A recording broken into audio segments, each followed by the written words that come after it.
Hello students, welcome to the Sun academy. आज की इस वीडियो में हम क्विक रिवीजन सीरीज़ का लेक्चर नंबर 5 कवर करेंगे। और आज के इस लेक्चर में हमारा रिप्रोडक्शन का जो चैप्टर है उसको हम कवर करेंगे। ये चैप्टर ज़्यादा लंबा नहीं है, तो इसको हम एक ही लेक्चर के अंदर कवर करने की कोशिश करेंगे। Let's start. तो सबसे पहले हमारे पास है इंट्रोडक्शन। इंट्रोडक्शन के अंदर रिप्रोडक्शन क्या है। रिप्रोडक्शन एक वाइटल प्रोसेस है हमारे लिविंग थिंग्स का। जितने भी लिविंग थिंग्स हैं वो रिप्रोडक्शन करते हैं, जिसके ज़रिए रिप्रोड्यूस करते हैं वो अपने ही जैसे ऑर्गेनिजम्स को। तो जितने भी लिविंग ऑर्गेनिज्म हैं वो अपने ही जैसे लिविंग ऑर्गेनिजम्स को प्रोड्यूस करते हैं, उनकी स्पीशी की एग्जिस्टेंस के लिए या उनकी जो नस्ल है उसको आगे बढ़ाने के लिए वो जो है वो रिप्रोडक्शन करते हैं। तो जिस तरह से हम ह्यूमंस हैं, हम भी रिप्रोडक्शन करते हैं और हमारा इससे जो है वो आगे हमारी नस्ल बढ़ती है और हमारी जो स्पीशी है वो एग्जिस्ट करती है। तो इस स्पीशी की जो सर्वाइवल है उसके लिए रिप्रोडक्शन बहुत इम्पॉर्टेंट है। और इससे जो है वो लिविंग ऑर्गेनिजम्स का नंबर भी बढ़ता है और ज़्यादा लिविंग ऑर्गेनिजम्स प्रोड्यूस होते हैं। तो ये एक वाइटल प्रोसेस है हमारी लिविंग ऑर्गेनिजम्स का। तो अब रिप्रोडक्शन के दो टाइप्स हैं, एक है असेक्सुअल रिप्रोडक्शन और दूसरा है सेक्सुअल रिप्रोडक्शन। असेक्सुअल रिप्रोडक्शन ये प्रिमिटिव टाइप है, मतलब कि ये जो शॉर्ट लिविंग ऑर्गेनिजम्स हैं, जो छोटे लिविंग ऑर्गेनिजम्स हैं, उन स्पीशी के अंदर ये असेक्सुअल रिप्रोडक्शन पाया जाता है। इंसान के अंदर, ह्यूमन के अंदर ये असेक्सुअल रिप्रोडक्शन नहीं पाया जाता। तो इसके ज़रिए से जो ऑर्गेनिज्म है वो अपने ही जैसे एग्जैक्ट कॉपीज़ बनाते हैं, लेकिन जस्ट एक ही पेरेंट इसके अंदर इन्वॉल्व होता है और इसमें दो पेरेंट्स नहीं चाहिए। असेक्सुअल रिप्रोडक्शन के अंदर मेल और फीमेल का कोई कॉन्सेप्ट नहीं होता। जितने भी लिविंग ऑर्गेनिजम्स हैं वो जेनेटिकली आइडेंटिकल सेम ही एक ही टाइप के ऑर्गेनिजम्स जो है वो बनते जाते हैं और इसमें कोई फर्टिलाइजेशन नहीं होती। विदाउट फर्टिलाइजेशन एक ही पेरेंट होगा जो अपने ही जैसे जो है एग्जैक्ट कॉपीज़ बनाएगा और उनका जेनेटिक मटेरियल जो है वो एग्जैक्टली सेम होगा, कंप्लीटली सेम होगा। उसके बाद है सेक्सुअल रिप्रोडक्शन। ये ज़्यादा एडवांस टाइप है रिप्रोडक्शन का, जिसके अंदर सेक्स सेल्स इन्वॉल्व होते हैं और उन सेक्स सेल्स को हम गैमीट्स कहते हैं। तो गैमीट्स एक्चुअली वो सेक्स सेल्स हैं जो कि इन्वॉल्व होते हैं और इसमें दो पेरेंट्स इन्वॉल्व हैं। हर पेरेंट जो है वो अपना सेक्स सेल्स कंट्रीब्यूट करता है रिप्रोडक्शन के अंदर। तो जिस तरह से वो गैमीट्स आपस में फर्टिलाइज होंगे, आपस में जुड़ जाएंगे और उससे जो है वो हमारे पास दूसरे लिविंग ऑर्गेनिजम्स बनते हैं। अब ये जो लिविंग ऑर्गेनिजम्स बनेंगे ये जेनेटिकली सेम नहीं होंगे, क्योंकि ये दो अलग अलग पेरेंट्स से आ रहे हैं, तो उनका दोनों का जेनेटिक मटेरियल इसके अंदर एक ऑर्गेनिज्म के अंदर मौजूद होगा। तो इसकी वजह से हमारे पास जेनेटिक डाइवर्सिटी आती है, एडाप्टेबिलिटी आती है और जेनेटिकली डिसिमिलर ऑफस्प्रिंग्स बनते हैं। मतलब कि जो लिविंग ऑर्गेनिजम्स बनेंगे वो एग्जैक्टली पेरेंट के जैसे नहीं होंगे, जो वो हाफ जो है वो एक पेरेंट के जैसे और हाफ दो दूसरे पेरेंट के जैसे होंगे। और इसके अंदर कुछ वेरिएशंस भी आती हैं और वो जो है वो आप इनहेरिटेंस के अंदर पढ़ते हैं कि किस तरह से वेरिएशंस आ रही होती हैं। तो इस तरह से हमारे पास जेनेटिक डाइवर्सिटी भी आ रही है सेक्सुअल रिप्रोडक्शन के अंदर। तो द प्रोसेस ऑफ रिप्रोडक्शन, इसके अंदर डिफरेंट स्टेजेस इन्वॉल्व हैं। अब ये रिप्रोडक्शन का प्रोसेस, इसके अंदर डिफरेंट स्टेजेस हैं, जैसे कि गैमेटोजेनेसिस, सबसे पहले गैमीट्स का बनना। मतलब कि लिविंग ऑर्गेनिजम्स के अंदर पहले तो गैमीट बनेंगे, उसके बाद वो गैमीट आपस में जुड़ेंगे फर्टिलाइजेशन के थ्रू और उसके बाद एक बेबी की डेवलपमेंट होगी और वो बेबी डिलीवर होगा। अब ये सारे जितने भी इवेंट्स हैं ये सारे केमिकल्स से रेगुलेट होते हैं, केमिकल्स इनको कंट्रोल करते हैं और हार्मोन्स इनको कंट्रोल करते हैं। तो ये बेसिक इंट्रोडक्शन था। उसके बाद हम रिप्रोडक्टिव सिस्टम को जो है वो डिटेल में पढ़ते हैं। अब इंसान का जो रिप्रोडक्शन है, ह्यूमन का जो रिप्रोडक्शन है, वो कॉम्प्लेक्स है बहुत और उसमें डिफरेंट ऑर्गन्स इन्वॉल्व होते हैं और टिश्यूज़ इन्वॉल्व होते हैं। उसको हम रिप्रोडक्टिव सिस्टम कहते हैं। अब ये कंप्लीट सिस्टम, इसके अंदर डिफरेंट ऑर्गन्स आ रहे होते हैं इंसान के अंदर। मेल का रिप्रोडक्टिव सिस्टम अलग होता है और फीमेल का अलग होता है। और इंसान के अंदर क्योंकि सेक्सुअल रिप्रोडक्शन पाया जाता है, तो इसीलिए इंसान के अंदर जो सेक्सेस हैं वो सेपरेट होते हैं, मतलब कि male sex and female sex ये दोनों अलग होते हैं। और ये इसीलिए हम ह्यूमन को डायोशियस या हेट्रोफर्टाइल या फिर हमारे पास यूनिसेक्सुअल कहते हैं। यूनिसेक्सुअल का मतलब है ऐसा ऑर्गेनिज्म जिसके अंदर एक ही सेक्स मौजूद हो। एक ऑर्गेनिज्म के अंदर दोनों सेक्स मौजूद ना हो, तो इसीलिए उसके अंदर ये सारे टर्म्स जो है ये यूज़ किए जाते हैं। तो ये टर्म्स आपने याद रखने हैं। इसमें एक जो इंसान है वो या तो मेल हो सकता है या फीमेल हो सकता है, दोनों नहीं हो सकता। In humans male and female have distinctive reproductive structures. तो मेल और फीमेल के स्ट्रक्चर्स जो है वो रिप्रोडक्शन के लिए अलग अलग होते हैं इंसान के अंदर, और वो अपने जो है वो गैमीट्स कंट्रीब्यूट करते हैं, और जिसकी वजह से हमारी जो स्पीशी है वो सर्वाइव कर रही है। अब फीमेल जो गैमीट्स हैं वो एग्स हैं, और जो मेल गैमीट्स हैं वो ओवरी मेल गैमीट्स जो है वो स्पर्म्स हैं। अब एग जो है वो प्रोड्यूस होते हैं ओवरीज से फीमेल के अंदर, जबकि स्पर्म मेल के अंदर प्रोड्यूस होते हैं टेस्टिस के ज़रिए से। अब ये जब स्पर्म और एग ये दोनों आपस में जुड़ते हैं तो इस प्रोसेस को हम फर्टिलाइजेशन कहते हैं, और फर्टिलाइजेशन के अंदर से हमारे पास एम्ब्रियो बनता है। अब ये एम्ब्रियो ये जो है वो फीमेल के अंदर हाउस्ड होता है, मतलब कि फ़ीमेल के अंदर ये इम्प्लांट होता है, और फीमेल के अंदर ही बेबी की डेवलपमेंट होती है। तो इंसान के अंदर जो बेबी डेवलप होता है वो फीमेल के अंदर होता है। तो इस तरह से ये हमारे पास कंप्लीट रिप्रोडक्शन का प्रोसेस है। अब हम रिप्रोडक्टिव सिस्टम को जब डिटेल में पढ़ें तो यहाँ पर हम जो है वो दो अलग सिस्टम को हमें पढ़ना होगा। जैसे पहले मेल रिप्रोडक्टिव सिस्टम है, उसके बाद हम फीमेल को पढ़ेंगे। तो मेल जो रिप्रोडक्टिव सिस्टम है, यहाँ पर ये जो मिस्टेक है इसको आप इग्नोर करें। मेल रिप्रोडक्टिव सिस्टम जो है उसके अंदर इंटरनल और एक्सटर्नल जेनिटेलिया मौजूद हैं। जैसे कि इंटरनल जो जेनिटेलिया हैं वो टेस्टीज़ हैं, जो हमारे थाइस के बीच में एक पाउच के अंदर मौजूद होते हैं इस तरह से।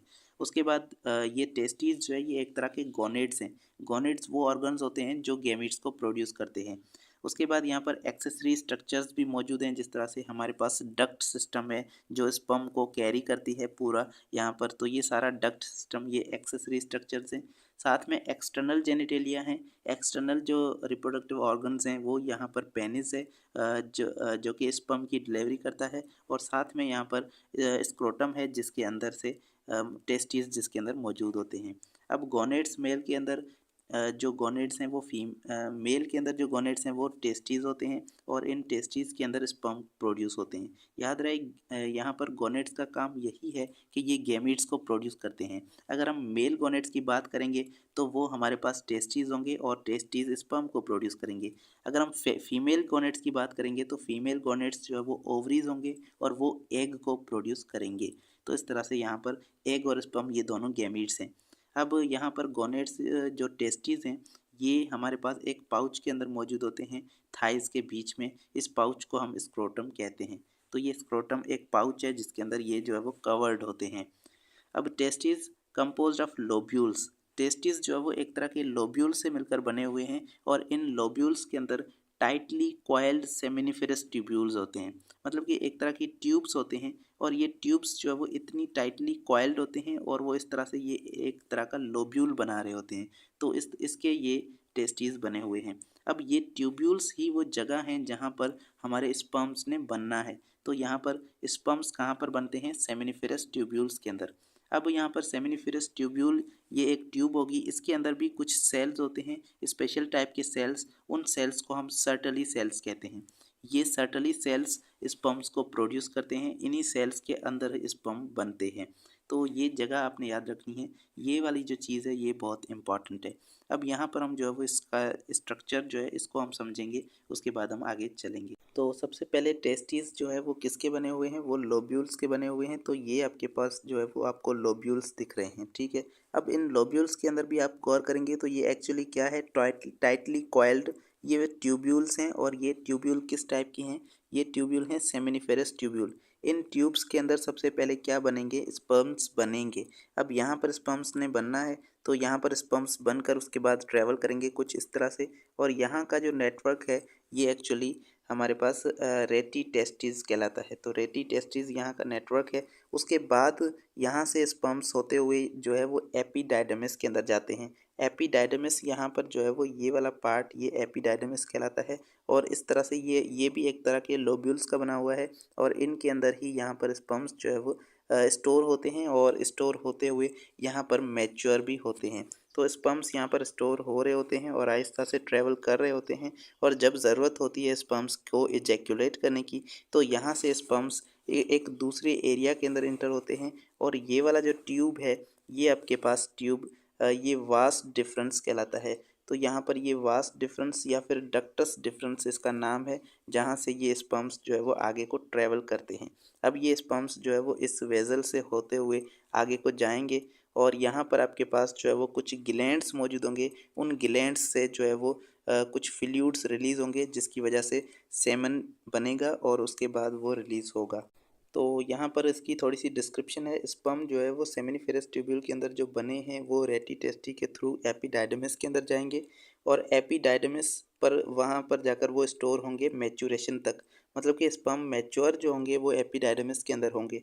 उसके बाद वास डिफरेंस से जो है वो कैरी करती है स्पर्म्स को और इजैकुलेशन के लिए जो है वो इजैकुलेटरी डक्ट तक उसको ले जाती है। तो यहाँ का स्ट्रक्चर जो है वो हम यहाँ पर थोड़ा सा समझेंगे।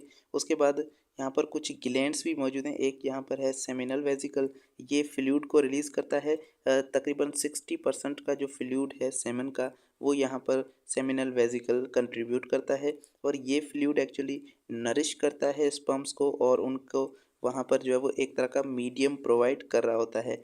तो उसके बाद यहाँ पर जो है वो एम्प्यूला है और ये एम्प्यूला एक्चुअली यहाँ पर आपको एक मिनट यहाँ पर हम देखते हैं, ठीक है।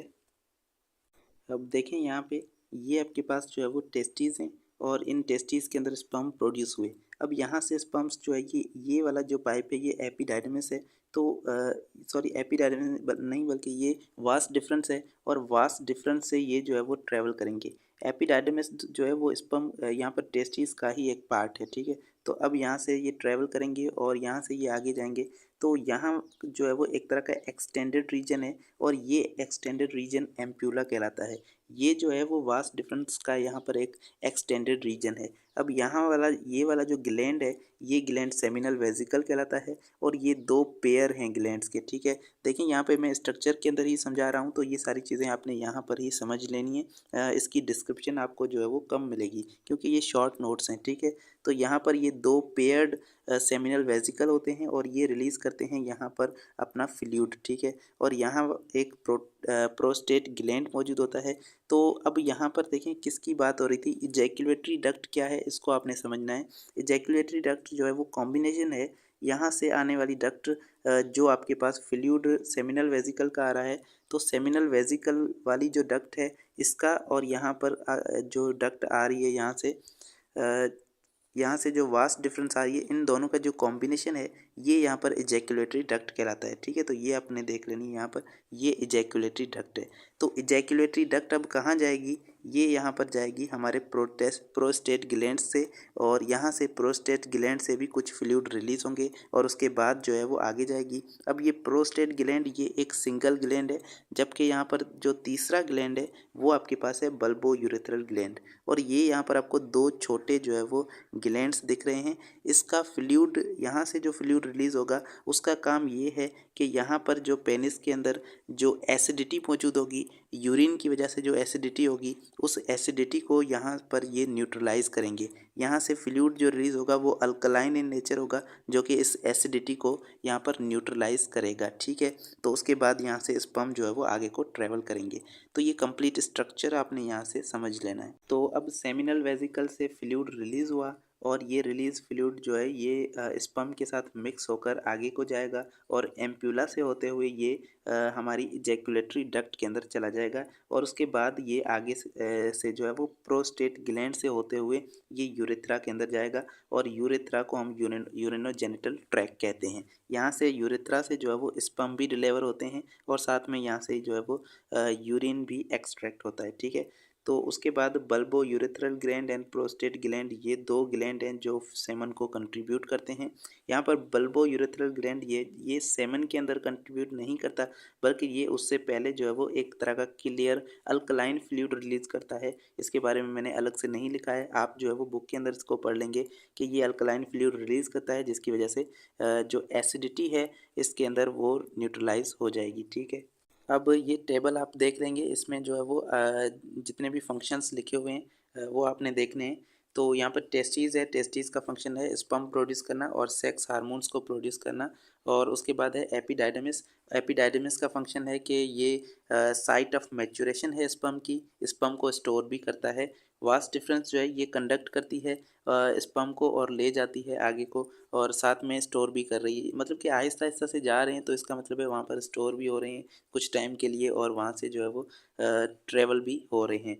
सेमिनल वेसिकल ये फ्लूइड ऐड करता है, प्रोस्टेट ग्लैंड ये भी फ्लूइड को ऐड करता है सेमन के अंदर, और जिसके अंदर से हमारे पास पहले से स्पर्म मौजूद हैं। यूरेथ्रा ये जो है वो स्पर्म को कंडक्ट करता है, यूरिन को भी कंडक्ट करता है, और यहाँ पर जो बल्बो यूरेथ्रल ग्लैंड है ये सेमन के अंदर भी कंट्रीब्यूट करते हैं, और साथ में ये क्लियर म्यूकस को सीक्रेट करते हैं। ठीक है, तो ये आपने टेबल जो है वो देख लेने हैं जो कि इम्पॉर्टेंट है। अब यहाँ पर हम स्पर्मेटोजेनेसिस का प्रोसेस उसको एक्सप्लोर करेंगे। स्पर्मेटोजेनेसिस एक ऐसा प्रोसेस है जिसमें स्पर्म प्रोड्यूस होते हैं सर्टली सेल्स के अंदर, सेमिनिफेरस ट्यूब्यूल्स के अंदर, टेस्टिस के अंदर। ठीक है, क्या लोकेशन है स्पर्मेटोजेनेसिस की ये आप देख लेनी है। इनकी लोकेशन है सर्टली सेल्स, ये सर्टली सेल के अंदर प्रोड्यूस होते हैं, और ये सेल जो है ये सेमिनिफेरस ट्यूब्यूल के अंदर मौजूद हैं टेस्टिस के अंदर। ठीक है, अब यहाँ पर सबसे पहले अनडिफ्रेंशिएटेड जर्म सेल्स से जो है वो इनकी शुरुआत होती है। अनडिफ्रेंशिएटेड जर्म सेल्स जिनको हम स्पर्मेटोगोनिया कहते हैं। स्पर्मेटोगोनिया जो है ये एक तरह के अनडिफ्रेंशिएटेड सेल्स हैं, और ये माइटोसिस से ये सबसे पहले डिवाइड होंगे। ठीक है, तो माइटोसिस से सबसे पहले डिवाइड होंगे। अब जब ये डिवाइड होंगे तो यहाँ पर क्या बनेगा, प्राइमरी स्पर्मेटोसाइट बनेंगे। प्राइमरी स्पर्मेटोसाइट एक तरह के सेल्स हैं। अब देखें यहाँ पर माइटोसिस हुई है तो ये 2n होंगे, मतलब कि इनके अंदर कंप्लीट नंबर ऑफ क्रोमोसोम होंगे, और ये डिप्लॉयड इन नेचर होगा। ठीक है, तो primary spermatocyte diploid in nature है।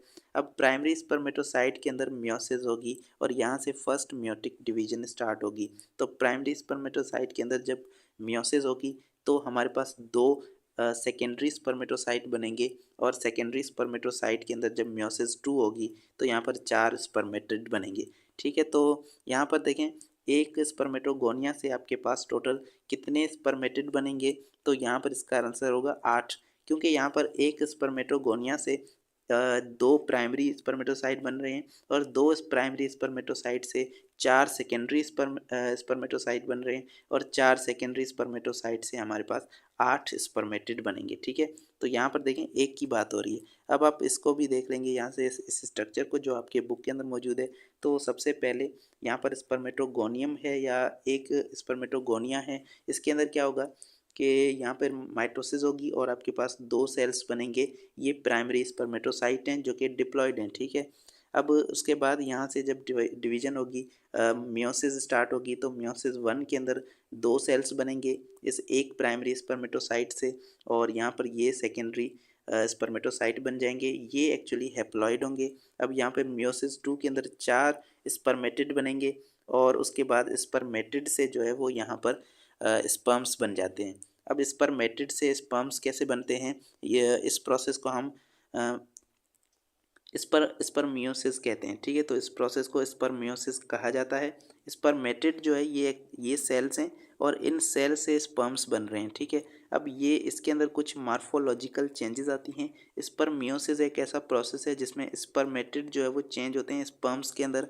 किस तरह से ये चेंज होंगे, ये जो है वो सबसे पहले एक्रोसोम बनाएंगे। एक्रोसोम इसका जो है वो हेड वाला रीजन होता है स्पर्म का, जिसके अंदर कुछ एंजाइम्स भी मौजूद होते हैं फर्टिलाइजेशन के लिए, और साथ में न्यूक्लियस भी रीशेप होगा और फ्लैजिला भी स्टेब्लिश होगी। यहाँ पर जो है वो फ्लैजिला ये मोटेलिटी के काम आती है, स्पर्म्स को ट्रैवल करने के काम आती है, और ये यहाँ पर देखें इस स्पर्मेटिड के अंदर नहीं है बल्कि यहाँ पर स्पर्म्स के अंदर ये मौजूद होती है। तो इसका मतलब है स्पर्मियोसिस के प्रोसेस के अंदर यहाँ पर ये फ्लैजिला स्टेब्लिश हुई है, डेवलप हुई है।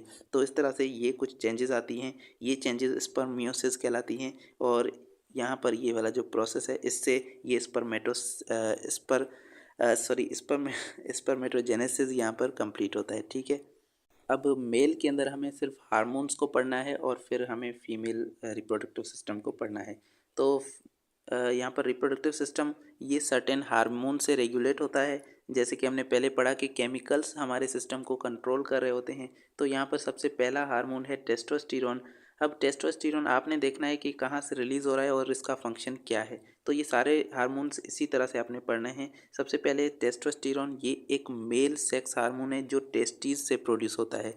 ठीक है। तो ये हमारे टेस्टिस से प्रोड्यूस होता है, गोनेट से प्रोड्यूस होता है।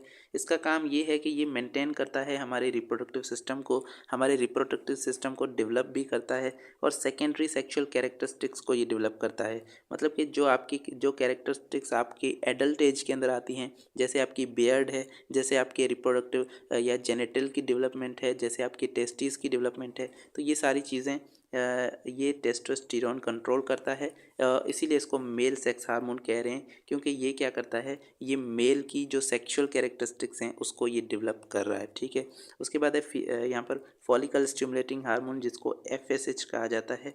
अब इस FSH का काम ये है कि ये जो है यहाँ पर स्पर्म की प्रोडक्शन करवाता है। ठीक है। तो स्पर्म की प्रोडक्शन के लिए कौन रिस्पॉन्सिबल है? FSH रिस्पॉन्सिबल है।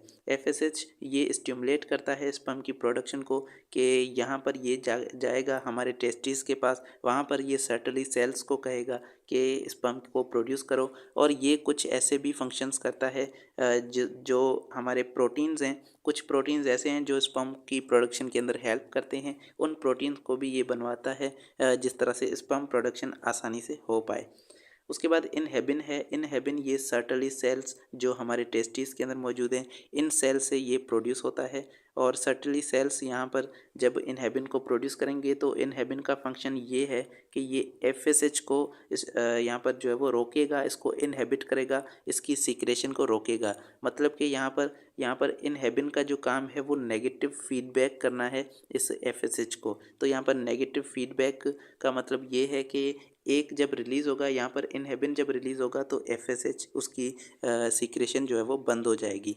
अब ये FSH कहाँ से रिलीज़ हो रहा है? ये पिट्यूटरी ग्लैंड से यहाँ पर रिलीज़ हो रहा है। ठीक है। तो ये यहाँ पर बात लिखी हुई है। ठीक है। अब ल्यूटेनाइजिंग हार्मोन ये भी पिट्यूटरी ग्लैंड से रिलीज़ हो रहा है और ये स्टिमुलेट करता है production and release of testosterone. Luteinising hormone का काम ये है कि ये टेस्टोस्टेरोन को इसके ऊपर जो है ये पॉजिटिव फीडबैक करता है। और पॉजिटिव फीडबैक का मतलब यही है कि LH जो है ये टेस्टोस्टेरोन को रिलीज़ करवाता है, इसको प्रोड्यूस करवाता है। टेस्टोस्टेरोन कहाँ पे प्रोड्यूस होता है? ये तो हमें पता है कि टेस्टिस से प्रोड्यूस होता है, लेकिन टेस्टिस के अंदर भी एक स्पेशल टाइप के सेल्स होते हैं। इन सेल्स को हम कहते हैं लेडिक सेल्स। तो लेडिक सेल्स के अंदर प्रोड्यूस होता है। अब GnRH या फिर गोनेडोट्रोपिन रिलीजिंग हार्मोन, ये एक ऐसा हार्मोन है जो गोनेडोट्रोपिन हार्मोन्स को रिलीज़ करवाता है। ये हार्मोन हाइपोथैलेमस से रिलीज़ होता है और आता है यहाँ पर पिट्यूटरी ग्लैंड के अंदर। पिट्यूटरी ग्लैंड के अंदर ये दो हार्मोन्स को स्टिमुलेट करता है, उनको रिलीज़ करवाता है। कौन से? FSH and LH। मतलब कि follicle stimulating hormone and luteinising hormone को ये GnRH जो है ये रिलीज़ करवा रहा है।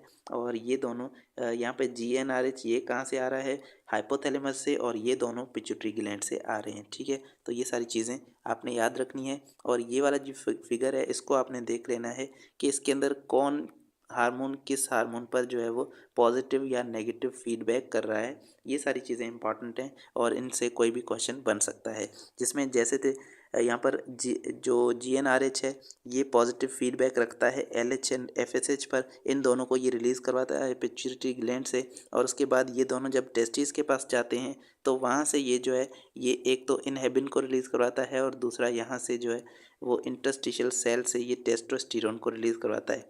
याद रहे ये लेडिक सेल्स ही इस इंटरस्टिशियल सेल्स कहलाते हैं। ठीक है।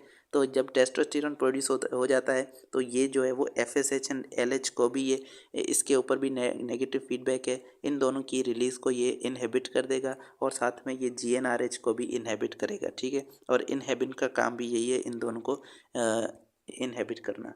अब फीमेल रिप्रोडक्टिव सिस्टम है। फीमेल रिप्रोडक्टिव सिस्टम के अंदर हमारे पास 4 मेन पार्ट्स हैं। जैसे कि यहाँ पर गोनेड्स है, सॉरी फॉलिकल नहीं है बल्कि ओविडक्ट है, और आगे हमारे पास जो यूटेरस है और फ्लैपियन ट्यूब या ओविडक्ट। तो ये सारी चीज़ें हमारे पास मौजूद हैं। ठीक है। तो इनको हम आगे पढ़ते हैं। अभी देखें यहाँ पर एग को प्रोड्यूस कौन करता है? एग को यहाँ पर प्रोड्यूस करते हैं ओवरीज, और ओवरीज हमारे पास सबसे मेन स्ट्रक्चर हैं। ठीक है। तो फीमेल के अंदर एग प्रोड्यूस होते हैं और जब वो स्पर्म से फर्टिलाइज होते हैं, मेल के स्पर्म से मिलते हैं, तो एम्ब्रियो बनता है और उस एम्ब्रियो से ही हमारे पास बेबी बनता है। तो सबसे पहले गोनेड्स हैं। गोनेड्स ये हमारे पास मेन रिप्रोडक्टिव ऑर्गन्स हैं फीमेल के, जिसके अंदर यहाँ पर 2 ओवरीज हैं, ठीक है। तो गोनेड्स क्या हैं, 2 ओवरीज हैं हमारे पास। जैसे 2 टेस्टिकल्स होते हैं या 2 टेस्टिस होते हैं, इसी तरह से फीमेल्स के अंदर 2 ओवरीज होती हैं, ठीक है। और ये एब्डोमिनल कैविटी के अंदर मौजूद होती है। यहाँ पर एब्डोमिनल कैविटी के अंदर, और ये टफ कैप्सूल से ये कवर्ड होती हैं। टफ कैप्सूल इन ओवरीज को प्रोटेक्ट कर रहा होता है। इन ओवरीज के अंदर 2 लाख फॉलिकल्स मौजूद होते हैं, और ये सारे फॉलिकल्स ये उस फीमेल के बर्थ से पहले बन चुके होते हैं, ठीक है। तो इतने सारे फॉलिकल्स बर्थ से पहले बन चुके होते हैं एक फीमेल के अंदर, और एक फॉलिकल जो है वो रिलीज़ होता है हर मेंस्ट्रुअल साइकिल के अंदर। फॉलिकल क्या है, फॉलिकल जो है वो एक मतलब कि एक ऐसा स्ट्रक्चर है, सेल्स का बना हुआ एक ग्लैंडुलर स्ट्रक्चर है, जो कि उस यहाँ पर इसके अंदर एक सेल मौजूद होता है, और वो सेल एक्चुअली एग सेल है, ठीक है। तो एग सेल इस फॉलिकल के अंदर मौजूद होते हैं और इसके अंदर प्रोटेक्टेड होते हैं। अब यहाँ पर एग सेल जो है ये रिलीज़ होता है ईच मेंस्ट्रुअल साइकिल के अंदर। एक साइकिल के अंदर एक बार जो है ये एक एग सेल रिलीज़ होगा। तो ये रिप्रोडक्टिव ईयर्स के अंदर होता है, मतलब कि प्यूबर्टी से लेकर मेनोपाज तक ये जो है एग सेल्स रिलीज़ हो रहे होते हैं। अब अगर कोई एक ऐसी फीमेल है जो प्यूबर्टी तक अभी नहीं पहुंची, तो उसके अंदर एग सेल्स रिलीज़ नहीं होंगे, ठीक है। तो ये सारी चीज़ें, ये सारी बातें इंपॉर्टेंट हैं। उसके बाद है ओविडक्ट। ओविडक्ट एक इम्पॉर्टेंट ट्यूब है, 10 सेंटीमीटर लॉन्ग है, और ये कैरी करता है एग को कहाँ से, यहाँ पर यूटेरस तक ये कैरी करके आता है, और ओवरी से ये जो है वो निकलता है। मतलब कि ओवरी से यूटेरस तक ये एग को लेकर आता है, और वहाँ पर जाकर एग की जो है वो इम्प्लांटेशन होती है, और यहाँ पर यूटेरस के अंदर एग जो है वो डेवलप होता है बेबी के अंदर। अब इसका जो ओपन एंड है, जो यहाँ पर ओवरीज के साथ जो अटैच है एंड, उसके अंदर फिंगर लाइक जो है वो प्रोजेक्शंस होती हैं, उनको हम फिम्ब्रे कहते हैं। और ये फिम्ब्रे के साथ जो है वो इसके पूरे ट्यूब के अंदर वाली लाइनिंग के अंदर जो है वो सिलिया मौजूद होते हैं। अंदर की एपिथेलियल लाइन के अंदर सिलिया जो है वो मौजूद होते हैं, और यहाँ पर इस फ्लैपेन ट्यूब के अंदर ही फर्टिलाइजेशन होती है। मतलब कि जो फर्टिलाइजेशन होनी होगी वो सारी फ्लैपेन ट्यूब के अंदर होगी। एग और स्पर्म्स जो है वो आपस में मिलते हैं, वो इस ट्यूब के अंदर, फ्लैपेन ट्यूब या फिर इस ओविडक्ट के अंदर मिलते हैं, फर्टिलाइजेशन होती है। अब यूटेरस जो है ये इसको हम वॉम्ब भी कहते हैं। ये एक मस्कुलर ऑर्गन है, ब्लेडर एंड रेक्टम इन दोनों के बीच में ये पाया जाता है। यूरेनरी ब्लेडर एंड रेक्टम इन दोनों के बीच में यहाँ पर यूटेरस मौजूद होता है। अब इस यूटेरस का काम क्या है, यहाँ पर जो है वो फर्टिलाइज्ड एग, मतलब कि जब फर्टिलाइजेशन हो चुकी है, एग और स्पर्म मिल चुके हैं, तो अब यहाँ पर जो डिप्लॉयड एग है, मैच्योर एग है, अब ये एग यहाँ पर इम्प्लांट होता है, यहाँ पर आकर जो है वो डेवलप होता है आगे, और इसमें से बेबी बनता है।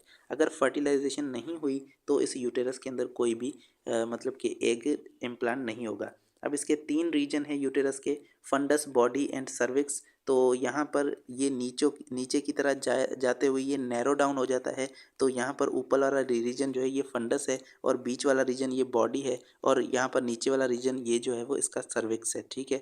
तो ये 3 इसके रीजन हैं। इसकी जो वाल है, इसकी उस वाल के अंदर 3 लेयर्स मौजूद हैं। जो सबसे बाहर वाली लेयर है वो पेरीमेट्रियम कहलाती है, ये आउटर मोस्ट और थिन लेयर है, जबकि अंदर वाली लेयर मायोमीट्रियम, ये बीच वाली मस्कुलर लेयर है, मिडल लेयर है, और जो लास्ट वाली है अंदर वाली वो है एंडोमीट्रियम। और एंडोमीट्रियम के अंदर जो है वो ये इनर एपिथेलियम है, और इसके साथ साथ इसके अंदर म्यूकस की लेयर भी मौजूद होती है, साथ में ब्लड वेजल्स भी मौजूद होती हैं अंदर, जो कि बेबी को सपोर्ट करती हैं, बेबी के लिए एक अच्छा इन्वायरमेंट प्रोड्यूस करते हैं।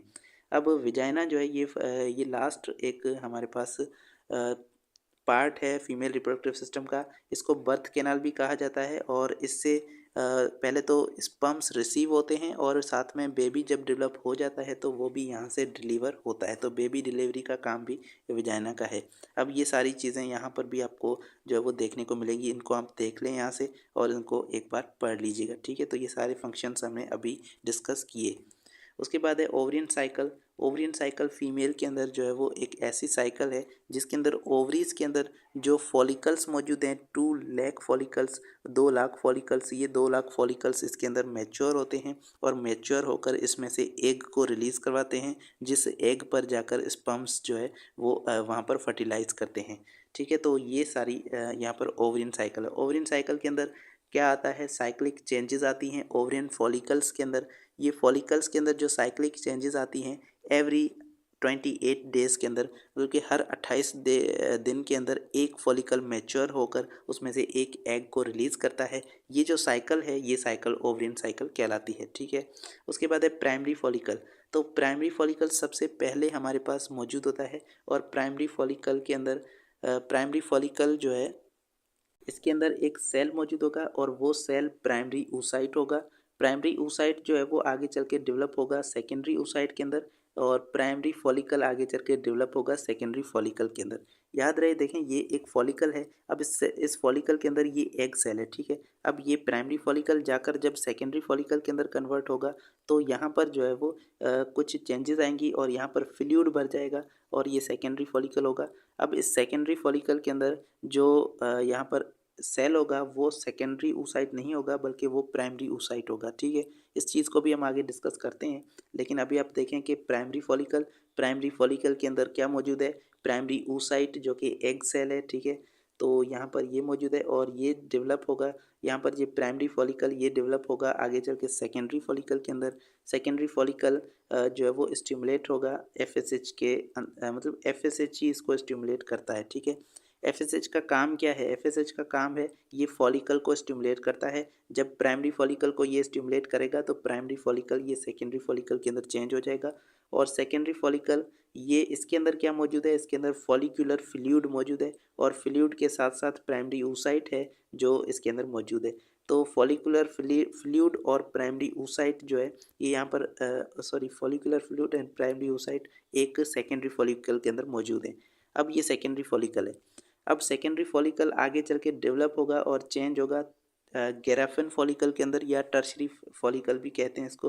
तो गिराफिन फॉलिकल के अंदर ये मैच्योर फॉलिकल होता है और मैच्योर फॉलिकल जो है ये इसके अंदर सेकेंडरी oocyte मौजूद है। ठीक है। तो प्राइमरी oocyte यहाँ पर ये सेकेंडरी oocyte के अंदर कन्वर्ट हो चुका है गिराफिन फॉलिकल के अंदर। अब गिराफिन फॉलिकल जो है ये यहाँ पर LH एक हार्मोन है जो इसको स्टिमुलेट करता है और उसकी वजह से यहाँ पर ओव्यूलेशन होती है, मतलब कि ये जो फॉलिकल है ये फट जाएगा और इसमें से oocyte रिलीज़ हो जाएगा, इसमें से ये वाला सेल जो है ये बाहर आ जाएगा। इस साइकिल को हम यहाँ पर भी देखते हैं। सबसे पहले हमारे पास जो है वो फर्स्ट स्टेप के अंदर प्राइमरी फॉलिकल है और प्राइमरी फॉलिकल के अंदर प्राइमरी oocyte मौजूद है। ठीक है। तो यहाँ पर ये प्राइमरी फॉलिकल्स हैं, ये जब आगे चल के डेवलप होंगे सेकेंडरी फॉलिकल्स के अंदर तो सेकेंडरी फॉलिकल के अंदर क्या मौजूद होगा, फॉलिकुलर फ्लूइड होगा, साथ में प्राइमरी oocyte होगा। ठीक है। तो सेकेंडरी फॉलिकल के अंदर भी प्राइमरी oocyte ही मौजूद होता है। अब सेकेंडरी oocyte किस में होगा, सेकेंडरी oocyte जो है वो मैच्योर ग्राफिन फॉलिकल के अंदर होगा। ठीक है। तो थर्ड स्टेप के अंदर यहाँ पर जो वेजिकुलर फॉलिकल या ग्राफिन फॉलिकल है ये डेवलप होगा। उसके बाद आगे चल के यहाँ पर हमारे पास जो है वो उसके बाद क्या है, ये देखें फोर्थ स्टेप है। फोर्थ स्टेप के अंदर ग्राफिन फॉलिकल से जो है वो रिलीज़ होगा oocyte और ये फोर्थ स्टेप के अंदर ओव्यूलेशन होगी। ठीक है। इस प्रोसेस को हम ओव्यूलेशन कहते हैं। अब ओव्यूलेशन के अंदर से यहाँ से ये सेल रिलीज़ हुआ और यहाँ पर ये जो फॉलिकल पीछे बच गया था, ठीक है, तो ये सेल तो बाहर निकल गया लेकिन फॉलिकल अभी भी यहाँ पे है। तो फॉलिकल ये कन्वर्ट हो जाएगा कॉर्पस ल्यूटम के अंदर और कॉर्पस ल्यूटियम जो है वो एक तरह का ग्लैंडुलर मास है, यहाँ से एक तरह का हार्मोन रिलीज़ होता है। तो ये हमारे पास कंप्लीट इसकी स्टोरी है, मतलब कि कंप्लीट ये साइकिल है, ये ओवरियन साइकिल है। उसके बाद हम आते हैं oogenesis पे। ठीक है। तो हमने जो प्राइमरी और सेकेंडरी जो oocyte हमने देखे थे वो हमारे पास oogenesis के साइकिल के अंदर आते हैं। ठीक है। oogenesis एक ऐसा प्रोसेस है जो कि गैमेटोजेनेसिस ही है, लेकिन फीमेल के अंदर जो गैमेटोजेनेसिस होती है मतलब कि गैमीट्स की प्रोडक्शन वो oogenesis कहलाती है, क्योंकि यहाँ पर एग की प्रोडक्शन हो रही है। ये एक ऐसा सीरीज ऑफ सेल डिवीजन है जिसके अंदर एग प्रोड्यूस होते हैं और ये जर्म सेल से एग प्रोड्यूस होते हैं ओवरीज के अंदर। ठीक है। तो एक ओवरी है उसके अंदर एग प्रोड्यूस हो रहे हैं, किस में से, जर्म सेल में से। तो ये प्रोसेस oogenesis कहलाता है। ये हमने अभी देखा जिस तरह से प्राइमरी oocyte और सेकेंडरी oocyte बन रहे थे, तो वही सेम ये साइकिल oogenesis कहलाता है। ठीक है। अब यहाँ पर सबसे पहले जो है वो oogonia सेल्स होंगे। oogonia क्या है, ये जर्म सेल्स हैं। ये सबसे पहले माइटोसिस के ज़रिए से डिवाइड होंगे। जैसे हमारे पास मेल के अंदर स्पर्मेटोगोनिया होते हैं, इसी तरह से फीमेल के अंदर oogonia हैं। ये माइटोसिस के ज़रिए से डिवाइड होंगे और प्राइमरी oocyte को बनाएंगे। प्राइमरी oocyte ये फर्स्ट म्योटिक डिवीजन जो है वो करेगा। जिस तरह से हमारे पास प्राइमरी स्पर्मेटोसाइट ये फर्स्ट म्योटिक डिवीजन करता है मेल के अंदर, इसी तरह से फीमेल के अंदर प्राइमरी oocyte ये फर्स्ट म्योटिक डिवीजन करेगा और इसमें से सेकेंडरी oocyte बनेंगे। सेकेंडरी oocyte के बाद फीमेल के अंदर एक पोलर बॉडी बनती है, जो कि वो छोटा सा एक सेल होता है। यहाँ पर ये आपको पोलर बॉडी जो है वो दिख रही है, ठीक है। तो ये पोलर बॉडी बनती है और release of secondary oocyte from the LH from the graphene follicle is triggered by LH। LH एक हार्मोन है जो रिलीज होता है और इसकी वजह से यहाँ पर जो सेकेंडरी oocyte है ये रिलीज हो जाता है, ठीक है। ये किस में मौजूद है? ग्राफिन फॉलिकल के अंदर मौजूद है। जो फॉलिकल्स का साइकिल था वो हमने अभी पढ़ा है। अभी हम यहाँ पर सेल्स का, फॉलिकल के अंदर जो मौजूद सेल हैं उनका साइकिल पढ़ रहे हैं। तो ग्राफिन फॉलिकल से ये सेकेंडरी oocyte रिलीज हो जाता है और यहाँ से हमारे पास कॉर्पस ल्यूटियम बन जाता है। कॉर्पस ल्यूटियम एक तरह का मास है जो कि इस ग्राफिन फॉलिकल से बनता है। अब यहाँ पर आप देखें कि सबसे पहले यहाँ पर एज को देखें कि ये आपके पास जो एज है, ये एज फीमेल के अंदर कौन सी एज है? ये फेटल एज है, मतलब कि जब फीमेल अभी फीमेल की बर्थ भी नहीं हुई है, तो फीमेल अभी पैदा भी नहीं हुई है, तो तब वाली ये एज है। तो इसके अंदर क्या होता है कि जो oogonia है, जो जर्म सेल्स हैं, वो माइटोसिस के ज़रिए से डिवाइड होकर प्राइमरी oocyte बना लेते हैं और प्राइमरी oocyte जो है वो आगे म्योसिस के अंदर ये प्राइम मौजूद होता है, म्योसिस के अंदर ही होता है। और ये जो सेल्स हैं, ये जो प्राइमरी सेल हैं, ये किसके अंदर? ये प्राइमोडियल फॉलिकल के अंदर मौजूद है, ठीक है। प्राइमोडियल फॉलिकल ये सबसे पहले वाला फॉलिकल है। अब जब फीमेल पैदा हो जाती है और प्यूबर्टी के अंदर पहुंचती है, तो वहाँ पर ये फॉलिकल्स मौजूद होते हैं, प्राइमोडियल या प्राइमरी फॉलिकल मौजूद होते हैं और ये प्राइमरी फॉलिकल आगे चल के सेकेंडरी फॉलिकल के अंदर कन्वर्ट होते हैं। सेकेंडरी फॉलिकल के अंदर भी यही हमारे पास प्राइमरी oocyte मौजूद है, ठीक है। अब यहाँ पर हमारे पास जो है वो म्योसिस कंप्लीट होगी। फर्स्ट म्योसिस जब कंप्लीट होगी तो हमारे पास सेकेंडरी oocyte बनेंगे और सेकेंडरी oocyte में से यहाँ पर हमारे पास जो है वो एक पोलर बॉडी और एक सेकेंडरी oocyte बनेगा और ये किसके अंदर? ये ग्राफिन फॉलिकल के अंदर मौजूद होंगे, ठीक है। अब ग्राफिन फॉलिकल जो है ये जब ओव्यूलेशन होगी तो इसमें से रिलीज़ हो जाएगा ये सेकेंडरी oocyte और सेकेंडरी oocyte के रिलीज़ के साथ साथ एक जो है हमारे पास एग बनेगा, साथ में एक यहाँ पर जो है वो पोलर बॉडी बन जाएगी। याद रहे यहाँ पर अगर यहाँ पर फर्टिलाइजेशन नहीं होती तो यहाँ पर ये स्टेप जो है वो ये सेल डीजनरेट हो जाएगा और यहाँ पर हमारे पास ये म्योसिस कंप्लीट नहीं होगी। तो इफ़ फर्टिलाइजेशन अगर हमारे पास फर्टिलाइजेशन होती है तो म्योसिस कंप्लीट होगी और मैच्योर जो सेल है वो रिलीज़ हो जाएगा और एक सेकेंड पोलर बॉडी बनेगी। लेकिन अगर फर्टिलाइजेशन नहीं होती तो जो कॉर्पस ल्यूट्रम है जो फॉलिकल से बना था वो डीजनरेट होगा, वो जो है वो ख़त्म हो जाएगा और हमारे पास जो फर्टिलाइजेशन है वो हमारे पास नहीं होगी, ठीक है। तो वो जो एग रिलीज़ हुआ था वो हमारे पास वो रिलीज़ ही नहीं होगा, वो वहाँ पर जो है वो ख़त्म हो जाएगा, डीजनरेट हो जाएगा। यूटेराइन साइकिल ये दूसरी साइकिल है जो यूटेरस के अंदर चल रही होती है, लेकिन ये टाइम सेम होता है उसी साइकिल के साथ, ओवरियन साइकिल के साथ ही ये चल रही होती है। अब इसके अंदर क्या होता है कि यूटेरस की वाल्स के अंदर चेंजेस आते हैं और ये चेंजेस जो है वो इस तरह से आते हैं कि जो प्रेगनेंसी होनी है, एक मदर के अंदर प्रेगनेंसी होनी है, अब उस प्रेगनेंसी के लिए प्रिपेयर करना है यूटेरस को, तो उसी उसी की ये साइकिल है यूटेराइन साइकिल। इसमें दो हार्मोन्स इसको रेगुलेट करते हैं, एस्ट्रोजन एंड प्रोजेस्टेरॉन। एस्ट्रोजन ये जो है ये फॉलिकल से रिलीज़ होता है और प्रोजेस्टेरॉन ये कॉर्पस ल्यूटियम से रिलीज़ होता है, लेकिन बाद में चल के इसको प्लेसेंटा से भी रिलीज़ होता है ये। तो अब यहाँ पर सबसे पहले जो फर्स्ट स्टेप है वो मेंस्ट्रुएशन है। ये देखें टोटल ये जो हमारे पास साइकिल है ये 28 डेज़ चलता है। तो इसमें जो फर्स्ट टू 5 डेज़ के अंदर ये मेंस्ट्रुएशन हो जाती है और मेंस्ट्रुएशन के अंदर हार्मोन के लेवल जो है वो लो होते हैं। इन दोनों हार्मोन के लो लेवल की वजह से यहाँ पर जो एंड्रोमेट्रियम है वो शेड होगी। एंड्रोमेट्रियम सबसे पहले क्या होती है? थिक होती है और थिक होती है तो उसको सबसे पहले शेड होना है, तो वहाँ पर वो एंड्रोमेट्रियम जो वो ब्रेक ऑफ हो जाएगी, टूट जाएगी और वहाँ पर मेंस्ट्रुअल ब्लीडिंग होती है। उसके बाद 6 to 13 डेज़ तक जो है वो प्रोलिफरेटिव फेज़ चलता है, ठीक है। तो प्रोलिफरेशन या प्रोलिफरेटिव फेज़ ये 6 to 13 डेज़ तक होता है और इसके अंदर ग्रोथ ऑफ एंडोमेट्रियम होती है, मतलब कि पहले शेड हो गई, अब यहाँ पर ये एंडोमेट्रियम जो है वो ग्रो होना स्टार्ट होगी। तो इसके अंदर ये ग्रो जो होती है ये एस्ट्रोजन की वजह से होती है और यहाँ पर हायर एस्ट्रोजन लेवल की वजह से यहाँ पर एंडोमेट्रियम फिर से बढ़ना शुरू हो जाएगी। थर्ड फेज़ है सिक्रेटरी फेज़, तो इसके अंदर 15 टू 28 डेज़ जो है वो एंडोमेट्रियम थिक होती है। और एंडोमेट्रियम और ज़्यादा थिक क्यों होती है? ये प्रोजेस्टेरॉन की वजह से होती है। प्रोजेस्टेरॉन यहाँ पर कॉर्पस ल्यूटियम से रिलीज़ हो रहा होता है, ठीक है। तो ये बातें मैं बार बार सेम बता रहा हूँ ताकि आपको याद हो जाएँ, और बहुत ही ईजी है ये। इफ़ प्रेगनेंसी नहीं होती अगर प्रेगनेंसी, तो हार्मोन लेवल कम हो जाएंगे, एस्ट्रोजन प्रोजेस्टेरॉन दोनों कम हो जाएंगे, और इसकी वजह से मेंस्ट्रुएशन जो एंडोमेट्रियम है वो फिर से शेड होगी, और शेड होगी तो फिर से फर्स्ट स्टेप हम आ जाएंगे मेंस्ट्रुएशन पर, फिर से हम आ जाएंगे, ठीक है। तो ये साइकिल कंप्लीट यहाँ पर है। उसके बाद है मेंस्ट्रुअल साइकिल। अब देखें हमने दो साइकिल पढ़े हैं, एक है ओवरियन साइकिल, दूसरा uterine cycle. Menstrual cycle in दोनों का कॉम्बिनेशन है। ये जो है वो कंप्लीट साइकिल है जिसमें हम फॉलिकल्स की भी बात कर रहे होते हैं और यूटेरस की भी बात कर रहे थे और होते हैं, ठीक है।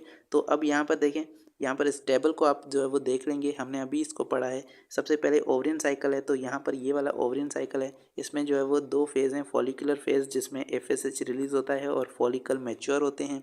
और उसके बाद है ओव्यूलेशन, जो वो एलएच की स्पाइक की वजह से, एलएच ज़्यादा होने की वजह से ये जो वो oocyte रिलीज़ हो जाता है। उसके बाद ल्यूटियल फेज़ है जिसके अंदर कॉर्पस ल्यूटियम बनता है और प्रोजेस्टेरॉन रिलीज़ होता है, ठीक है। तो ये हमारे पास ओवरियन साइकिल है। यूटेराइन साइकिल भी इसी तरह से है, menstruation, proliferative phase, secretory phase. तो ये यहाँ पर इसके अंदर क्या होता है, इवेंट्स लिखे हुए हैं।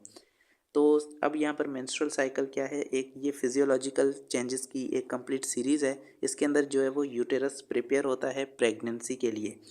इसमें फर्स्ट स्टेप है मेंस्ट्रुएशन। मेंस्ट्रुएशन तो वही है सेम हमारे पास के रिलीज ऑफ डेब्रिज, डिस्कार्टेड टिश्यूज़ एंड्रोमीट्रियम से, एंड जो है वो इसमें से विजाइना से ये जो है वो डेब्रिज इसके रिलीज़ होते हैं, क्योंकि एंडोमेट्रियम जो है वो ब्रेक डाउन हुई है, तो उसके जो मटेरियल है वो डेब्रिज वो यहाँ से रिलीज़ होते हैं, और इस चीज़ को हम कहते हैं मेंस्ट्रुअल फ्लो। और ये जो है वो मेंस्ट्रुअल साइकिल की बिगनिंग को मार्क करता है, मतलब मेंस्ट्रुअल साइकिल वहाँ से स्टार्ट हुई है।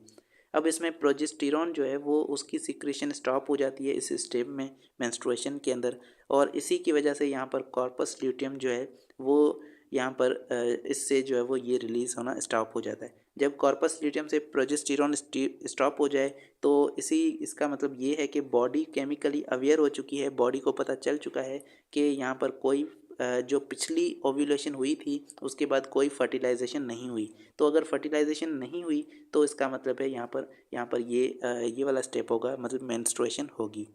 अब प्रोलिफरेटिव फेज़ उसके बाद आता है, और इसमें 6 टू 14 डेज़ जो है वो यहाँ पर ये चलता है। अब इसमें क्या होता है कि ओवरियन फॉलिकल जो है वो एफएसएच से स्टिमुलेट होते हैं। देखें ये सारी बातें हम पहले पढ़ चुके हैं, और इसकी वजह से यहाँ पर ये ग्रो होना स्टार्ट हो जाते हैं।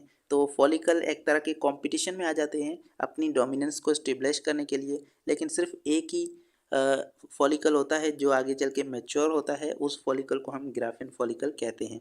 अब एफएसएच जो है ये एस्ट्रोजन को भी रिलीज़ करवाता है ग्राफिन फॉलिकल से, और इसी वजह से यहाँ पर जो यूटेरस है वो साथ में प्रिपेयर हो रहा होता है। देखें अब यहाँ पर हम हार्मोन्स का भी रोल पढ़ रहे हैं, और यहाँ पर जो है वो हम इस यूटेरस को भी पढ़ रहे हैं कि इसकी वाल के साथ किस तरह से चेंजेस आ रही हैं।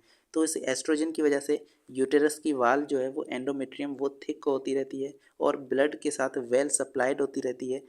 और साथ में यहाँ पर ये एस्ट्रोजन जो है ये एक जो म्यूकस सर्विक्स पर एक तरह का म्यूकस होता है, इस म्यूकस को भी ये जो है वो पतला कर देता है, जिसकी वजह से स्पर्म की जो पैसेज है वो यहाँ पर प्रोमोट होती है, तो स्पर्म इजीली पास कर सकते हैं, ठीक है। तो यहाँ पर देखें सारी चीज़ें क्या कर रही हैं, एक ही बात की तरफ इशारा कर रही हैं कि बॉडी के जो है वो प्रेगनेंसी करवानी है, तो प्रेगनेंसी के लिए ही यहाँ पर जो है वो सारी चीज़ें हो रही हैं। अब एस्ट्रोजन जो है ये एफएसएच को डिक्रीज़ करवाता है। एस्ट्रोजन ये नेगेटिव फीडबैक करवाता है एफएसएच पर, जिसकी वजह से एफएसएच डिक्रीज़ होता है। जब एफएसएच डिक्रीज़ होगा तो उसकी वजह से यहाँ पर नेगेटिव फीडबैक की वजह से एलएच इंक्रीज़ हो जाएगा, ठीक है। एलएच इंक्रीज़ क्यों होता है? एफएसएच के डिक्रीज़ होने की वजह से। तो ये जो चीज़ें हैं ये आपने उस डायग्राम के अंदर भी देखी थी। तो अब यहाँ पर क्या होता है, अचानक से जो एलएच के लेवल बढ़ गए हैं, इसकी वजह से यहाँ पर ओव्यूलेशन हो जाती है, और जो एग है वो रिलीज़ हो जाता है। एग रिलीज़ होने की वजह से यहाँ पर पीछे जो फॉलिकल है उसमें से कॉर्पस ल्यूटियम बन जाता है। सिक्रेटरी फेज़ के अंदर 15 टू 28 डेज़ के अंदर प्रोजेस्टेरॉन रिलीज़ होता है इस कॉर्पस ल्यूटियम से, और प्रोजेस्टेरॉन के रिलीज़ होने की वजह से ये जो है वो एंडोमेट्रियम को मेंटेन करता है, प्रेगनेंसी को मेंटेन करता है, और प्रेगनेंसी को मेंटेन करने का काम इसका है, ठीक है। तो अब यहाँ पर उसके बाद क्या होता है कि यहाँ पर कॉर्पस ल्यूटियम को जो है वो ह्यूमन कोरियनिक गोनेडोट्रोपिन HCG जो है ये एक हार्मोन है जो प्लेसेंटा से रिलीज होता है। ये कॉर्पस ल्यूटियम को सस्टेन करवाता है। अगर ये सस्टेन नहीं करवाएगा तो ये कॉर्पस ल्यूटियम डीजनरेट हो जाएगा, ठीक है। तो इसकी वजह से यहाँ पर ह्यूमन कोरियनिक गोनेडोट्रोपिन की वजह से यहाँ पर ये जो यहाँ पर ये कॉर्पस ल्यूटियम है ये सस्टेन होता है। उसके बाद कॉर्पस ल्यूटियम को सस्टेन इसलिए करवाया जा रहा है क्योंकि ये प्रोजेस्टेरॉन को रिलीज करवा रहा है और प्रोजेस्टेरॉन प्रेगनेंसी को मेंटेन कर रहा है। अब आहिस्ता आहिस्ता से यहाँ पर जो प्लेसेंटा है ये यहाँ पर स्टार्ट कर देगी प्रोजेस्टेरॉन की प्रोडक्शन को, और यहाँ पर इसका मतलब ये है कि यहाँ पर कॉर्पस ल्यूटियम की कोई ज़रूरत नहीं होगी और उसके बाद कॉर्पस ल्यूटियम जो है वो डीजनरेट हो जाएगा और प्लेसेंटा ही प्रोजेस्टेरॉन को सीक्रेट करवाएगी, ठीक है। तो यहाँ पर उसके बाद अब प्लेसेंटा क्या है, ये मैटरनल और फीटल सर्कुलेशन के बीच में एक तरह का कनेक्शन होता है और उसकी वजह से यहाँ पर जो न्यूट्रिएंट्स हैं वो न्यूट्रिएंट्स मदर से बेबी को मिल पाती हैं, ठीक है। तो ये सारी हमारे पास चीज़ें हैं जो मेंस्ट्रुअल साइकिल के अंदर इम्पॉर्टेंट हैं। अब यहाँ पर जो प्रोजेस्टेरॉन है और एस्ट्रोजन है इनका फंक्शन क्या है, इनका फंक्शन ये है कि सबसे पहले प्रोजेस्टेरॉन ये प्रेगनेंसी को मेंटेन करवाता है और फीमेल रिप्रोडक्टिव सिस्टम को मेंटेन करवाता है। इसका मतलब है ये यूटेरस को मेंटेन कर रहा है। इसका साथ में सेक्सुअल कैरेक्टरिस्टिक्स के अंदर भी थोड़ा सा इसका रोल है कि ये ब्रेस्ट की डेवलपमेंट करवाता है। और उसके बाद यहाँ पर एस्ट्रोजन है, ये एक बहुत इंपॉर्टेंट हार्मोन है जो sexual condition secondary sexual characteristics को डेवलप कराता है। जैसे कि यहाँ पर बॉडी हेयर्स है, फेट डिस्ट्रीब्यूशन है, हम जो ब्रेस्ट है और साथ में हमारे पास जो वाइडर पेल्विक रीजन है, वाइडर पेल्विक ग्रिडल है, ठीक है। तो वाइडर इसलिए होता है क्योंकि वहाँ पर जो बेबी की डिलीवरी है वो होनी होती है। अब यहाँ पर ये वाली जो फिगर है ये आप देख रहे हैं कि किस तरह से हार्मोन्स जो है वो ऊपर नीचे हो रहे हैं और ये जो है वो आपने डिटेल में समझनी है। तो यहाँ पर जो गोनेडोट्रोपिक हार्मोन्स हैं FSH हैं, वो सबसे पहले जो है वो उसकी स्पाइक होती है वो ऊपर होता है, वो ज़्यादा रिलीज़ होता है और उसके बाद जो है वो यहाँ पर कम होता है। अब यहाँ पर देखें कम क्यों हुआ, ये एस्ट्रोजन की वजह से हुआ। यहाँ पर एस्ट्रोजन की जो इंक्रीज लेवल है वो FSH को डिक्रीज़ करवा देती है और FSH जब डिक्रीज़ होता है तो उसकी वजह से LH इंक्रीज़ हो जाता है। अब LH इंक्रीज़ होता है तो उसकी वजह से ओव्यूलेशन होती है और उसके बाद LH फिर से जो है वो कम हो जाता है। अब यहाँ पर ओव्यूलेशन के बाद जो है वो यहाँ पर प्रोजेस्टेरॉन भी इंक्रीज़ हो जाता है और प्रोजेस्टेरॉन के इंक्रीज़ होने की वजह से यहाँ पर जो है वो मेंटेन करवाता है प्रेगनेंसी को, ठीक है। तो यहाँ पर ये प्रोजेस्टेरॉन आपको इंक्रीज़ दिखाया गया है। अब यहाँ पर जो है वो मेंसेस के अंदर ये शेडिंग होगी, प्रोलिफरेटिव फेज़ के अंदर ये एंडोमेट्रियम फिर से डेवलप होती है और यहाँ पर जो है वो सिक्रेटिव फेज़ के अंदर भी ये थिक होती रहती है, ठीक है। तो ये सारी चीज़ें यहाँ पर आपने देख लेनी है।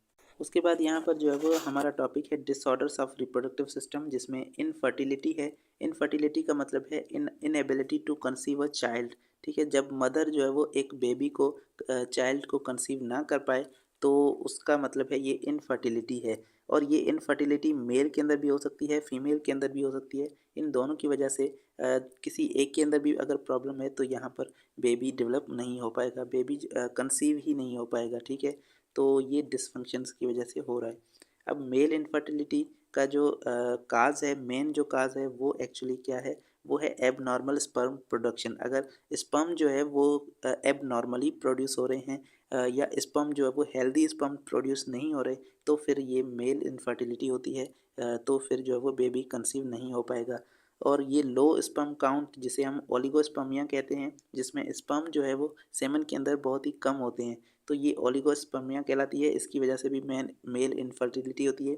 और साथ में यहाँ पर एजोस्पर्मिया है और एजोस्पर्मिया के अंदर जो है वो सेमन के अंदर कंप्लीट लेक होता है, मतलब कि कंप्लीटली उसके अंदर एक भी स्पर्म नहीं होता है, स्पर्म बिल्कुल ही कम होते हैं, ठीक है। तो ये एजोस्पर्मिया कहलाती है। तो ये कंडीशन भी मेल इनफर्टिलिटी करवाती है। अब इजैक्यूलेशन के भी डिसऑर्डर्स होते हैं मेल के अंदर, जब जो है वो इजैक्यूलेशन सही से नहीं हो पाती, जैसे कि रेट्रोग्रेड इजैक्यूलेशन, जिसमें जो है वो सेमन जो है वो ब्लेडर के अंदर चली जाती है, वहाँ पर वो यूरेथ्रा के अंदर नहीं जाती बल्कि ब्लेडर के अंदर चली जा रही है। और या फिर इरेक्टाइल डिसफंक्शन है, जिसमें जो इरेक्शन है वो नहीं हो पाती पेनिस की, तो उसकी वजह से भी यहाँ पर इनफर्टिलिटी हो रही है। अब ऑब्स्ट्रक्शन ये ब्लॉकेज है रिप्रोडक्टिव ट्रैक के अंदर, जिसकी वजह से स्पर्म की जो ट्रांसपोर्ट है वो नहीं हो पाती।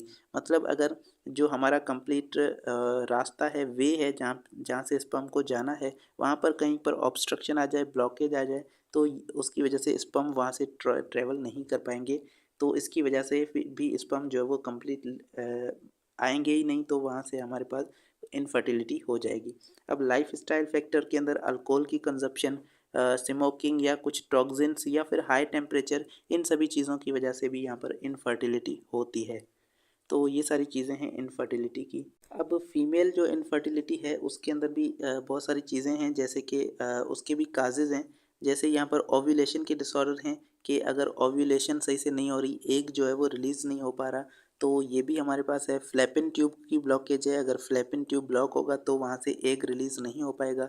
और उसके बाद यहाँ पर एबनॉर्मेलिटीज़ है यूटेरस के अंदर या सर्विक्स के अंदर, तो वहाँ पर अगर इम्प्लांटेशन नहीं हो पाएगी यूटेरस के अंदर या सर्विक्स के करीब इम्प्लांटेशन होगी, तो फिर वहाँ पर इम्प्लांटेशन नहीं हो पाएगी, तो फिर वहाँ पर जो है वो इनफर्टिलिटी होती है। या फिर एंडोमेट्रियोसिस है, जिसके अंदर जो वाल है यूटेरस की वो कुछ सर्विक्स के करीब थिक हो जाती है, जिसकी वजह से वहाँ से दोबारा शेडिंग होने लगती है। या फिर यहाँ पर एज रिलेटेड फैक्टर हैं, ज़्यादा एज की जो वुमेन है वो यहाँ पर इजीली कंसीव नहीं कर पाती हैं बेबी को, तो ये भी सारी इनफर्टिलिटी के काजेज़ हैं, ठीक है। तो ये सारी चीज़ें आपने बुक से भी पढ़ लेनी है।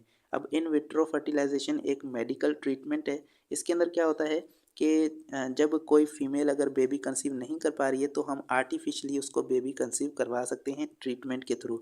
इसमें क्या होता है कि एग को जो है वो बॉडी से बाहर फर्टिलाइज़ किया जाता है और एग के अंदर स्पर्म को इंटर किया जाता है और उसके बाद उस एम्ब्रियो को बनाया जाता है बॉडी से बाहर।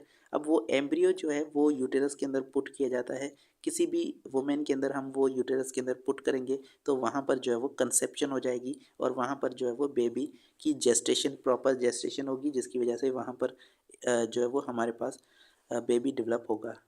उसके बाद मिसकैरेज है। मिसकैरेज जो है वो लॉस ऑफ प्रेगनेंसी है बिफोर 20 वीक ऑफ जेस्टेशन, मतलब कि 20 हफ्तों तक अगर जो है वो प्रेगनेंसी लॉस हो जाए तो उस चीज़ को हम कहते हैं मिसकैरेज, ठीक है। तो प्रेगनेंसी ख़त्म हो जाए, प्रेगनेंसी बीच में ही टर्मिनेट हो जाए, इस चीज़ को मिसकैरेज कहा जाता है।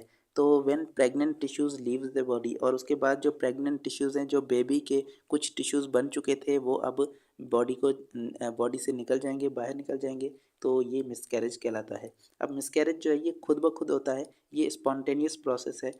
इसके अंदर जो है वो कुछ काजेज़ हो सकते हैं, लेकिन ये खुद ब खुद होता है, तो इसको हम मिसकैरेज कहते हैं। अगर ये डेलिबरेटली खुद करवाया जाए, अगर कोई इंसान जो है वो खुद प्रेगनेंसी को ख़त्म करना चाहता है, तो उस चीज़ को हम एबॉर्शन कहते हैं। ये डेलिब्रेट टर्मिनेशन होती है प्रेगनेंसी की। अब जो मिसकैरेज है इसके जो है वो काजेज़ हो सकते हैं कि अगर सर्विक्स के करीब अगर एम्ब्रियो जो है वो वहाँ पर अगर इम्प्लांट हो जाए, अगर इम्प्लांट होगा, ठीक है। तो ये देखें, ये सर्विक्स है, अगर यहाँ पर एम्ब्रियो इम्प्लांट होगा, तो यहाँ से हमारे पास जो है वो चांसेस हैं कि यहाँ से ये शेड ऑफ हो जाए और यहाँ से ये इस वॉल से जो है वो डिटैच हो जाए, जिसकी वजह से ये जो है वो यहाँ से रिमूव हो सकता है। तो इसकी वजह से ये जो है वो हमारे पास मिसकैरेज हो सकता है। साथ में यहाँ पर हेमरेज के भी कुछ डिसऑर्डर्स आ जाते हैं कि यहाँ पर जो है वो कभी-कभी यहाँ पर जो वाल से ये जो एम्ब्रियो है ये वाल से ब्रेक हो जाता है, जिसकी वजह से यहाँ पर इम्प्लांटेशन जो है वो टूट जाती है। वहाँ से जो है वो कनेक्शन टूट जाता है और ये हेमरेज यहाँ से होने लगती है। वहाँ से ब्लड जो है वो बहुत ज़्यादा ब्लीडिंग होने लगती है अंदर की तरफ, तो वो हमारे पास हेमरेज कहलाता है। हेमरेज का मतलब ये है ब्लीडिंग, ठीक है। अब उसके बाद है सेक्सुअली ट्रांसमिटेड डिजीज़, जिसमें गोनोरिया है। गोनोरिया ये बैक्टीरिया से होती है, नेसेरिया गोनोरिया बैक्टीरिया, और ये बैक्टीरिया जो है ये हमारे जेनिटल और ओरल रूट से ट्रांसफ़र हो सकता है। मतलब कि जेनिटल सेक्सुअल कॉन्टैक्ट और ओरल रूट से ये जो है वो एक इंसान से दूसरे इंसान में ट्रांसमिट हो सकता है। अब ये क्या करवाता है, ये पेन करवाता है बहुत ज़्यादा, बर्निंग सेंसेशन होती है, सोर थ्रोट के अंदर सोर हो जाता है, सोर थ्रोट हो जाता है, या फिर माउथ और रेक्टम, जेनिटल ट्रैक, इन सभी को ये इन्फेक्ट करता है बहुत बुरी तरह से, जहाँ पर पेन होने लगता है, बर्निंग सेंसेशन आती है और यूरिनेशन के अंदर भी बर्निंग सेंसेशन आती है, ठीक है। तो ऐसी ऐसी चीज़ें, इसके जो सिम्टम्स हैं वो आप बुक से पढ़ लेंगे। It is treated with antibiotic. Bacterial disease है तो एंटीबायोटिक से हम इसको ट्रीट कर पाएंगे। उसके बाद है सिफिलिसिस। तो सिफिलिसिस ये भी बैक्टीरिया की डिजीज़ है और ये ट्रिपोनिमा पैलेडियम बैक्टीरिया से होती है और ये भी सेक्सुअल कांटेक्ट और ओरल कांटेक्ट के थ्रू ये ट्रांसमिट हो सकता है, ये बैक्टीरिया। अब इसके जो सिम्टम्स हैं वो माइल्ड स्टेज में इसके कम सिम्टम्स होते हैं, जैसे कि सोर रैशेज़ हैं, रैशेज़ आ जाते हैं स्किन पर, या फ्लू लाइक जो डिज़ीज़ है मतलब कि सर्दी वगैरह, ज़ुकाम वगैरह ये आ जाता है। तो ये हमारे पास सिफिलिसिस के अंदर अगर ये कम है, माइल्ड है तो। अगर सीवियर है, बहुत ही ज़्यादा सिफिलिसिस का असर है, तो वहाँ पर जो है वो हमें ब्रेन और हार्ट के अंदर कुछ जो है वो असर देखने को मिलता है, और बोन्स भी उसके अंदर भी कुछ जो है वो सिम्टम्स हमें देखने को मिलते हैं। और ये भी बैक्टीरियल डिजीज़ है, तो एंटीबायोटिक से इसको ट्रीट किया जा सकता है। उसके बाद है एड्स, और ये है एक्वायर्ड इम्यूनो डेफिशिएंसी सिंड्रोम। तो ये एड्स की जो बीमारी है ये आप पहले पढ़ चुके हैं। ये एक वायरस के थ्रू होती है और उसका नाम है HIV, और ये बहुत ही ख़तरनाक डिजीज़ है जो हमारे इम्यून सिस्टम को डिस्ट्रॉय करती है। इम्यून के कुछ सेल्स हैं जिनका नाम है हेल्पर टी सेल्स, और हेल्पर टी सेल्स को ये जाकर इन्फेक्ट करता है, ठीक है। तो वहाँ पर जाकर ये वायरस अटैक करता है।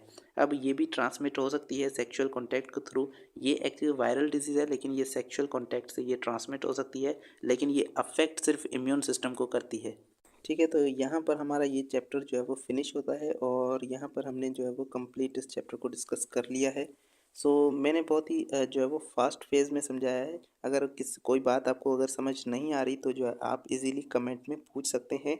आई विल डेफिनेटली रिप्लाई, ठीक है।